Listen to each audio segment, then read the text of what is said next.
به نام خدا. آموزش وصل کردن دستگاه پلی‌استیشن 4 به تلویزیون. شما با یه پلی‌استیشن روبرو هستید و یه تلویزیون. خب روی اول میپردازیم به خود پلی‌استیشن دکمه‌ای که روی پلی‌استیشن داره. این دکمه اولی که اینجا هست مربوط میشه به روشن خاموش کردن پلی‌استیشن. اینجا فقط روشن کردن به کارمون میاد، چون که برای خاموش کردن PS4 باید از داخل PS4 خاموشش کنیم که الان بعدن آموزش اینو بهتون میدم. این مربوط بشه به اونی که دستگاه CDش. اگه شما CD بازی رو تهیه کنید، با زدن این دکمه این CDش میاد بیرون و میتونین CD رو بزنین و بازی کنین. بعد CD رو بردارین، این با این روی این میزنین میاد بیرون، بعد یه ذره فشار میتون خودش میره داخل. نشون میدم الان بهتون. روی PS4 دوتا جای USB هست. USB اول و دوم هر دوتاشون کارش یکیه. هر دوتا USBش کارش شارژ کردن دسته های پلی‌استیشن هست. دسته های پلی‌استیشن. خب سیمش هم این سیمی که روی دستگاه خودشون بهتون میدن. این ورشه که وصل میشه به دستگاه پلی‌استیشن و اون ورش که میشه اینم وصل میشه به خود دسته. روی دسته این پایین یه جایی هست که شما این سیم رو وصل میکنید به اونجا. وقتی که وصل میکنید توجه داشته باشین که باید برای شارژ کردن خود دستگاه روشن باشه تا این شارژ بشه. وقتی که هم که شارژ میشه این سفیدی که اینجا هست تبدیل میشه به یه رنگ نارنجی، شاید هم یه رنگ دیگه، ولی به طور معمول این نارنجی رنگ میشه. بعد شارژ هم اولین باری که پلی‌استیشن رو میخرید 2 ساعت شارژ میذارین، بعد دفعه بعدی 15 دقیقه الی 20 دقیقه خودش پر میشه، دیگه لازم نیست. 2 ساعت هم بذارین یه روز براتون کار میکنه. این از این. حالا آموزش وصل کردن پلی‌استیشن به تلویزیون. عقب پلی‌استیشن چند تا جا هست؟ خب عقب پلی‌استیشن چند تا جا داره که الان بهتون نشون میدم. جای اول از طرف چپ که اینجا میشه مربوط میشه به کابل برگ PS4 که وصل میکنیم به یه محافظ قوی، چون اگه محافظه نداشته باشین ممکنه دستگاهتون خراب بشه. کابل اول کاربرد زیادی نداره. جای دوم مربوط میشه به کابل HDMI تون که سرش اینجوریه. اینو یکیشو وصل میکنین، اینا فرق نمیکنه، یکیشو وصل میکنین به اینجا و یکیشو هم بعدی رو وصل میکنین به تلویزیون که الان نشون میدم. این کابل برگه. اینو وصل میکنین به، فرق نمیکنه این ورش یا این ورش، وصل میکنین به دستگاه. و بعد از اینکه وصل کردین جای دومی که باید وصل کنین کابل HDMI شه. کابل HDMI هم باید نگاه کنین که درست بذارین. این هم اینجا وصل میکنیم، بخش HDMI وسط میشه دیگه، HDMI وسط میشه. کابل بعدی که اینجا هست لن نوشته روش مربوط میشه به بخش اینترنت دستگاه. اگه بازیاتون هک باشه که اگه اینترنت وصل کنیم ممکنه یک یا چند بازیتون قفل بشه. وقتی هم قفل میشه دیگه نمیتونید استفاده کنید، ولی اگه بازیاتون معمولی باشه میتونین وصلشین به اینترنت. خب الان در ویدیوهای بعدی کاربرد اینترنتش هم بهتون میگم. خب اونم از اون کابل HDMI رو وصل میکنیم و کابل برق هم وصل میکنیم. این از این. وقتی میریم سراغ کابل برق PS4، یه کابل برقی داره که اون اولش اینجوریه به این شکله که شما باید براش یه تبدیل سه‌گانه بخرین. که اینا وصل میکنین به اینجا و اینا میزنین به محافظ و چیز خاصی نداره. خب حالا میریم پشت تلویزیون که به تلویزیون وصل کنیم. اون کابل HDMI که بهتون گفتم مربوط میشه به بخشی که باید بگردیم پشت تلویزیون یه جای HDMI پیدا کنید.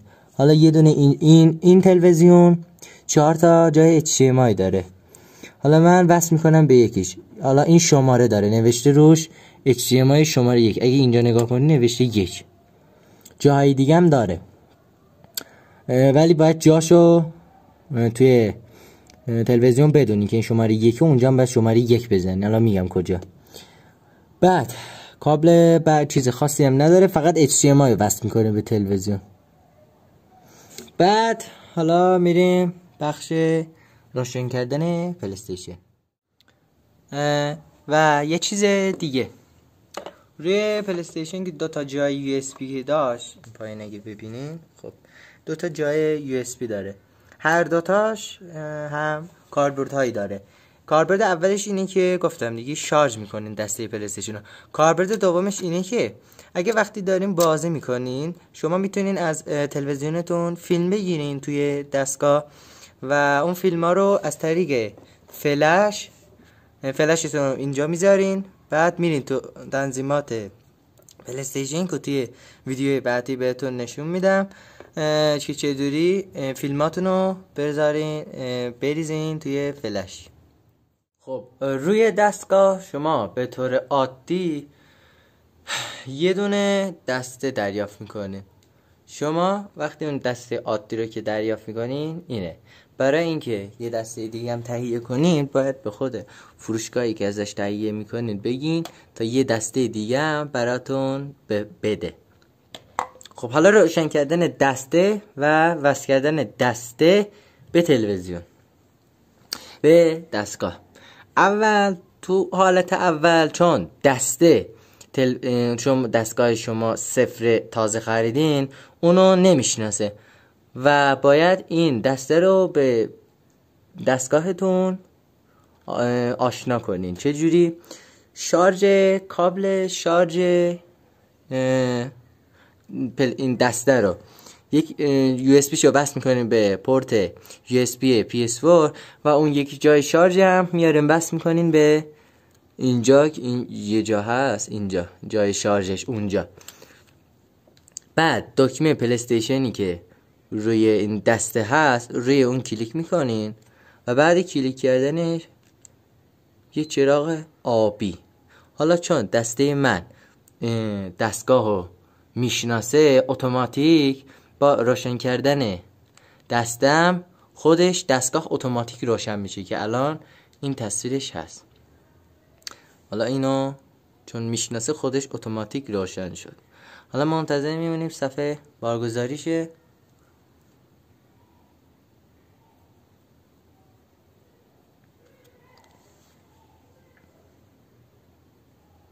در حالت اول که شما دستتون رو به PS4 وصل کردین این خودش اتوماتیک با روشن کردن دسته خودش اتوماتیک اینجاش آبی میشه. اگه آبی شد یعنی پلی استیشن دسته شما رو با دسته آشنا شد و میتونین بازی کنین که این آبی رنگ باید بشه. اگه دسته دوم هم داشته باشین روشن کنین وصل بشه رنگش قرمز میشه. خب حالا روی تلویزیون چون من بازی هم روی یوزر 1 ذخیره شده یوزر 1 رو باز میکنم با این دکمه این ور اون ور میکنین بالا پایین یا هر جا با X دیگه اینجا هست ضرب داره روش میزنین و تاییدش میکنن. حالا من میرم روی یوزر 1 و X رو میزنم. بالا طرف چپ شارژ دستتون رو نشون میدی که این داره شارژش تموم میشه و اونو نشون داد. شما با این دکمه این ور و اون ور میکنید و بازی ها براتون نمایش داده میشه. اینجوری که میزنین این ور و اون ور بازی ها رو نشون میده. برای خاموش کردن پلی استیشنتون بعد بازی کردن و چجوری خاموش کنین این دکمه رو میکشید بالا یه دونه اینجوری میزنید که بالا این صفحه براتون نمایش داده میشه. میاین طرف راست روی اون دکمه دایره‌ای که روش یه دونه خط هست میاین رو اون یه دونه ایکس میزنین. حالا یه دونه میاین پایین روی پاور اپتیون یه ایکس میزنین. یه دونه میاین پایین روی ترن آف و یه دونه ایکس بزنین دستگاه اتوماتیک خودش خاموش میشه. الان اگه نگاه کنین دستگاه اتوماتیک خاموش شد. بله الان دستگاهمون خاموش شد و میتونیم بریم روی تلویزیون. اینجوری شما دستگاهتون خاموش میشه. اگه توی تلویزیون میرین تو بخش این که مثلا تلویزیون رو میاره HDMI میاره یا مثلا ورودیاتون رو میاره، اگه روی HDMI که وصل کردین به تلویزیون کلیک کنین، دستگاه اتوماتیک خودش روشن میشه، دیگه لازم نیست تا اونجا برین. یا اگر این که این دکمه این پلی استیشنی که این وسط از روی اون بزنین، دستگاه چون دسته شما رو میشناسه اتوماتیک دستگاه براتون روشن میشه. حالا روی HDMI میزنیم و دستگاه روشن بشه. صداش هم میاد. منتظر میمونین این خودش لود میشه. آرم PS4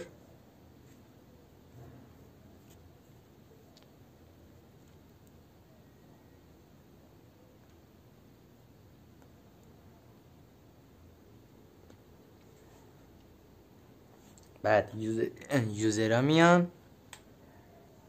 حالا من چون شارژ دستم تموم شد از اون یکی دسته استفاده میکنم.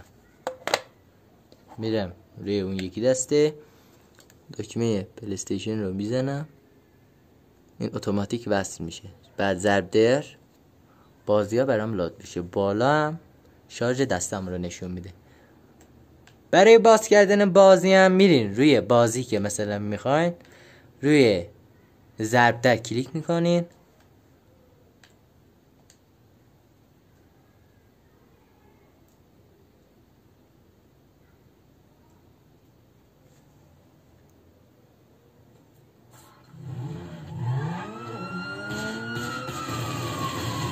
بازی براتون لود میشه.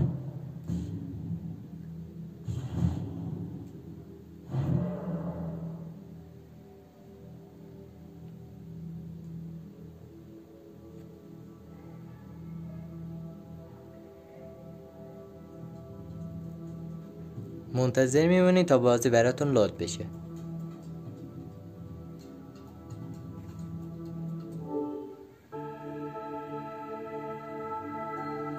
آهان